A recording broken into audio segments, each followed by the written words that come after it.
You're watching the World News here on Press TV. We're coming to you live from headquarters in Tehran. Many thanks for joining us this hour. ISIL Takfiri militants have released a video showing the beheading of at least 21 Egyptian Coptic Christians kidnapped in Libya.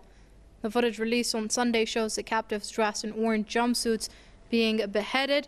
ISIL says the killings are in revenge for Muslim women persecuted by, quote, Coptic crusaders in Egypt. Meanwhile, Egypt says President Abdul Fattah al-Sisi has called urgent security talks and declared 7 days of mourning. Al-Azhar University, which is the country's top Islamic body, has also slammed the killings as barbaric. Joining us now to discuss this further from the Egyptian capital, Cairo, via Skype, is political commentator Mustafa Abbas. He's joining us via Skype. Many thanks for joining us here on Press TV, Mr. Abbas. Now, 7 days of mourning, and President Abdul Fattah al-Sisi has called for an emergency security meeting. What do you think will be discussed there? Well, they will discuss probably the response by Egypt to such heinous crime. I don't know whether Egypt has many cards in that respect. I don't think that the military option is one of those cards. Maybe Egypt is going to do something via the Arab League, because it's being convened at the moment.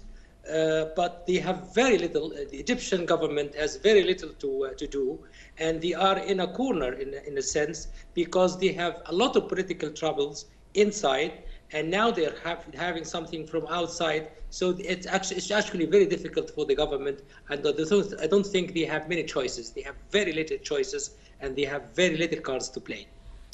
Well, even now, as we spoke to our correspondent, he did speak of a fisherman who disappeared near Libya as well. Now, it seems that also Egypt is going through its own battle of insurgency, specifically in the Sinai region. Does this all tie up, in your opinion? It does. It does. It's a whole plot in the region. You remember in an interview I made to you 2 days ago, I linked this event, that is the kidnapping at that time of the 21 Egyptians, to the event of Ain al-Arab Kobani, one of the towns of Ain al-Arab Kobani, which was liberated from Daesh, that is liberated by the Kurds. Only the Kurds were allowed into the town, and no Arabs were allowed.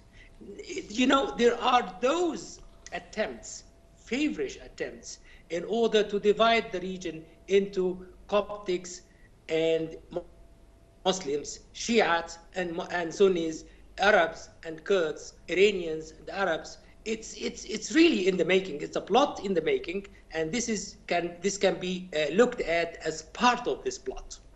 So, speaking of this plot, if you could just explain further, what do you think the plot is? What are its goals here, specifically by involving Egypt this way?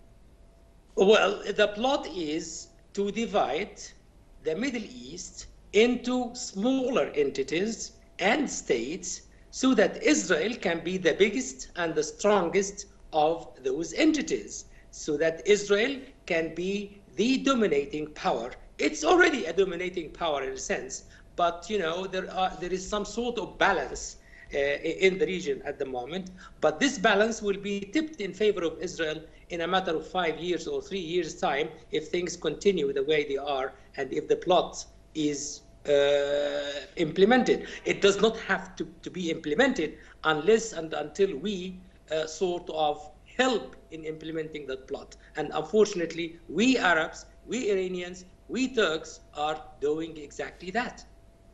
Right. What about Egypt's own role as far as basically having a part in the U.S.-led campaign against ISIL? There are many who say that this campaign is doing more damage than it is actually helping in eliminating ISIL. Do you think that will come into question in the coming days? It will come into question, but I doubt very much if Egypt has the ability to intervene militarily anywhere, including Libya, which is the courtyard of Egypt, or the very close neighbor of Egypt. Egypt has enough troubles the way it is at the moment, and I don't think it's advisable for Egypt to intervene militarily militarily, especially if you are fighting an oppression. I mean, Daesh, the ISIS, or whatever you have, whatever the names you have, it is not an organized army which you can fight. It's just people or guerrilla groups that hit and hide. So you cannot do much with these. I mean, the United States, the superpower, cannot do anything about it. And the Soviet Union, when it was the Soviet Union, could not do much about it in Afghanistan. It was actually defeated. So you are fighting an oppression. And before I let you go, Mr. Abbas, we're quickly running out of time. There are many who are basically skeptical of the videos that have come out, saying that as heinous as this crime is, this can also be a political tool in the hand of Abdul Fattah al-Sisi to make the country unite behind him in the face of an outside ISIL threat. Do you think that might be true, specifically when you consider how there are still protests and the movement to basically bring back a democracy into Egypt? I would discount this possibility, especially this comes from outside. It's from outside. Egypt, I mean, the government, the current government has been trying to do this at the local level, but at the regional level and at the international level, they have very little power to wield at this time. But I really doubt that very much. All right, let's leave it there for now. That was political commentator Mustafa Abbas joining us via Skype from Cairo. Mr. Abbas, thank you very much for your comments here on Press TV.